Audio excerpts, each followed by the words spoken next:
రోజు Godavari exception ఖాజిగూడ station దాటింది. AC టైర్లో ప్రయాణిస్తున్న రామానికి నిద్రపట్టక గత స్మృతులలోకి వెళ్లాడు.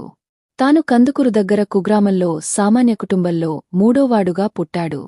బీఎస్సీ చీరాలలో పూర్తిచేశాడు. పైచదువులకు పంపలేనన్నాడు తండ్రి.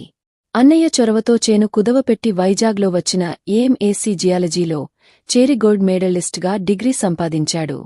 రిజల్టు రాగానే ఓఎన్జీసీలో సైంటిస్టుగా ఉద్యోగం వెతుక్కుంటూ వచ్చి బరోడాలో చేరాడు. మరో 3 నెలల్లో మేనమామ కూతురు వరలక్ష్మితో పెళ్లి. కొత్త దంపతులను అన్నయ్య వదినలు తీసుకొచ్చి బరోడాలో కాపురం పెట్టించడం టకటకా జరిగిపోయాయి. ఏడాది తిరిగేసరికి చిట్టిపాపాయి మురిపించసాగింది. చమురు నిక్షేపాలు కనిపెట్టడంలో రామం అప్రభగీరథుడని పేరు. ఆ సంవత్సరం ఓమరుముల కుగ్రామంలో క్యాంపుకెళ్లి టెంట్లోనే కాపురం. పగలంతా జీపులో తిరిగి చమురు నిధుల జాడ పసిగట్టి మ్యాచ్ తయారుచేసి రాత్రి 10 గంటలకో ఆదమరిచి నిద్రపోయేవాడు. ఆ రోజు 11 గంటలైంది. పాలకోసం పాప ఏడ్చింది. వరలక్ష్మి నిద్రపోతోంది.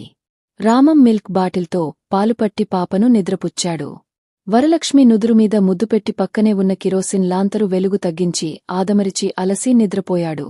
ఓ గంట గడిచింది. పెద్దగా హాహాకారాలు చేస్తూ పాపను పొదువుకొన్న వరలక్ష్మిని హఠాత్తుగా లేచి చూశాడు. టెంట్ మంటలు పైపైకి ఎగసి పడుతున్నాయి. లాంతరు దొర్లినందున మంటలు ఎగిశాయి. భార్యను, పాపను బయటకు తెచ్చే ప్రయత్నంలో పాప చేయి జారి కింద పడింది.